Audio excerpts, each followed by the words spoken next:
J'ai créé une formation complète de secourisme en ligne, ça s'appelle Tom et dans cette vidéo je vais vous expliquer comment ça marche, pourquoi je l'ai créé, quel est le contenu de cette formation et quelles sont les méthodes pédagogiques. Alors sur le terrain, par mon expérience de nageur sauveteur, de sapeur-pompier volontaire, je me suis rendu compte que certains professionnels, certains secouristes associatifs sortaient de formation et se sentaient un peu perdus, se sentaient un peu seuls face à tout ce qu'ils doivent savoir. C'est-à-dire qu'ils sortent de 2 semaines de formation, PSE1 et 2, et ils se rendent compte que finalement, si demain on leur demande de faire une écharpe triangle, de faire un bilan trauma sur une suspicion d'un rachis, ou d'intervenir sur des personnes en détresse psy, ils se rendent compte que finalement ils se sentent pas suffisamment formés, ils ne se sentent pas suffisamment confiants. Et l'objectif de la formation que j'ai créée, c'est tout d'abord d'accompagner les professionnels du secourisme en leur proposant un support de formation complet, un support de révision, qui va leur permettre d'aller soit au-delà, soit de réviser les formations présentielles qu'ils ont reçues, comme le PSE1 ou 2 ou le SUAP A et B pour les pompiers. Un deuxième objectif de cette formation, c'est de s'adresser au grand public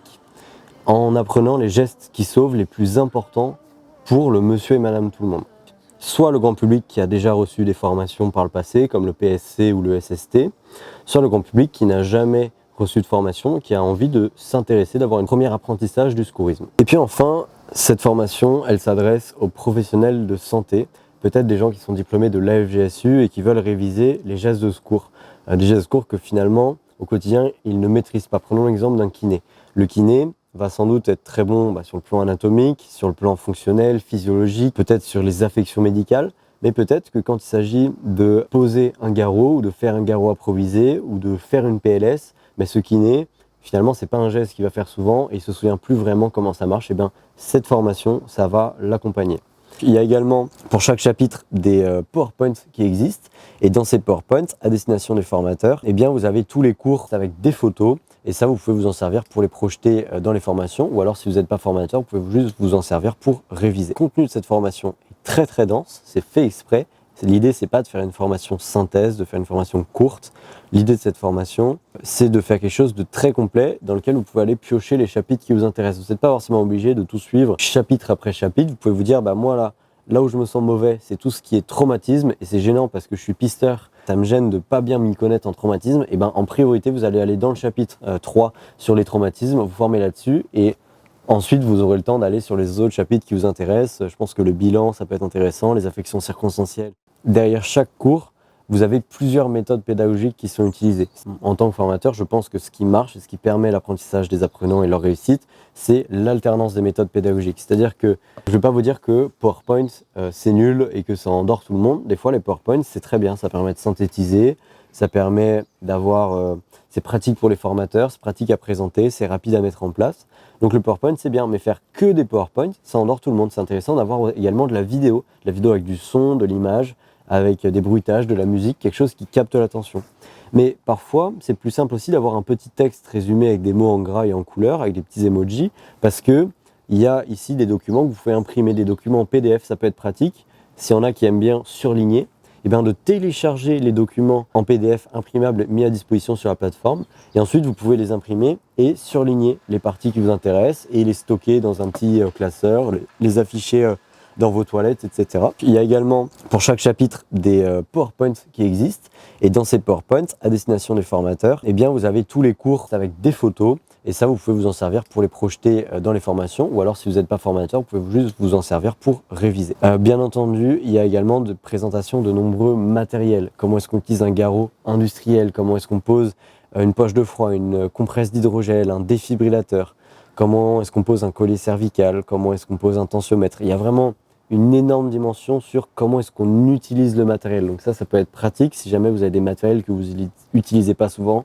Par exemple, le glucomètre, peut-être que dans votre autorité d'emploi, vous avez un lecteur de glycémie, mais vous ne savez pas vraiment vous en servir, vous n'avez pas l'habitude de faire des glycémies. Là, typiquement, le fait d'avoir des vidéos qui vous montrent le geste, ça va vous aider à réviser. Dans ma formation Tom, il n'y a pas seulement les cours de secourisme illustrés, il y a aussi toute mon expérience de terrain, il y a aussi toute ma passion qui est transmise. Et c'est ça la richesse de cette formation, c'est que c'est pas quelque chose de froid, c'est pas un dictionnaire du secourisme, c'est pas un truc où il y a juste les cours qui sont bêtement listés. Il y a des anecdotes de terrain, il y a de l'expérience de terrain, il y a des retours de terrain, il y a des petits tips, des petits conseils qui ne seraient pas forcément écrits dans les livres. À chaque chapitre, il y a toujours des parties de texte qui vont rentrer dans les détails, qui vont aller plus loin que le niveau PSE pour les secouristes confirmés. Par exemple, vous allez être formé sur tout le fonctionnement des différents systèmes. Donc là, vous avez des cours de physiologie, physiopathologie, une présentation du système tégumentaire, système nerveux, système respiratoire, les différents systèmes qui existent. Vous avez ces explications, vous avez cette vulgarisation, vous avez ces définitions qui vous permettent de passer au niveau supérieur en secourisme. Alors, quelques conseils d'apprentissage pour réussir la formation. Déjà, il faut planifier votre étude, c'est-à-dire prendre le temps de regarder tout ce qui existe sur la plateforme et de vous dire, ok, ça en priorité, j'aimerais l'apprendre, ça c'est mon point faible, tel chapitre, je le connais assez bien, je ne vais pas le réviser en premier. Et puis surtout, il ne faut pas se presser, c'est-à-dire qu'il n'y a pas de date de fin à la formation. Il ne faut pas qu'à la fin de la semaine, vous ayez tout fini ou à la fin de l'année. En fait, cette formation, vous y allez à votre rythme. Peut-être tous les samedis matins, vous allez y passer 2 heures pour travailler. Peut-être que vous allez juste avoir ça à disposition et quand vous avez un doute sur le terrain, eh bien vous pouvez regarder. Peut-être que vous allez vous en servir intensivement avant de faire une saison, comme par exemple une saison de nageur sauveteur, où pendant plusieurs jours, vous allez bosser la formation pour être vraiment à l'aise durant votre saison. Mais il ne faut pas vous presser. Il faut trouver ce qui vous permet d'apprendre. Est-ce que vous retenez beaucoup avec les vidéos? Est-ce que vous retenez beaucoup avec le texte? Et dans ces cas-là, il faut vous concentrer sur les supports pédagogiques qui vous plaisent particulièrement. C'est-à-dire qu'il y a certaines personnes qui apprennent en faisant des fiches. Et bien peut-être que ce que vous pourriez faire, c'est regarder la vidéo et pendant que vous regardez la vidéo, vous faites une fiche. Ou alors il y a des gens qui écrivent mal et ils préfèrent tout simplement télécharger le fichier de synthèse mis à disposition et ensuite l'imprimer avec par exemple un stabilo. Ensuite, pratiquer régulièrement. Donc par exemple, si vous êtes seul, vous pouvez acheter du matériel comme un garrot, comme un CHU et vous entraîner à poser ce matériel en regardant les vidéos en même temps pour comparer le geste. Si vous êtes deux, vous pouvez faire certains gestes à deux, la PLS, le retournement, tout ça c'est des gestes que vous pouvez faire à deux. Donc vous mettez la vidéo dans un coin de la pièce et puis vous vous entraînez à essayer de faire ce qu'il y a dans la vidéo. Ça va vous permettre de mieux retenir le fait de faire les choses. Ensuite, il faut vous reposer, il ne faut pas chercher à finir la formation le plus vite possible, un peu comme si vous vouliez vous en débarrasser, vous n'allez jamais réussir comme ça. Il faut prendre le temps de souffler, prendre le temps de faire autre chose, d'aller sortir, de faire du sport, etc. et de revenir à tête reposée faire cette formation. Dernier conseil, n'hésitez pas à me contacter par mail, direction@tjformation.com si vous avez des questions, si un chapitre qui n'est pas clair, etc. Puisque moi, et ça c'est une grosse plus-value de la plateforme, en tant que formateur de secourisme professionnel, je vous accompagne dans l'apprentissage, c'est-à-dire que une fois que vous devenez apprenant, une fois que vous êtes enregistré sur la formation, vous n'êtes pas livré à vous-même. S'il y a un truc que vous ne comprenez pas, vous pouvez me contacter, je vais vous répondre, vous donner des explications supplémentaires. Peut-être que c'est ma faute, peut-être qu'il y a un chapitre qui est mal expliqué, ça peut arriver.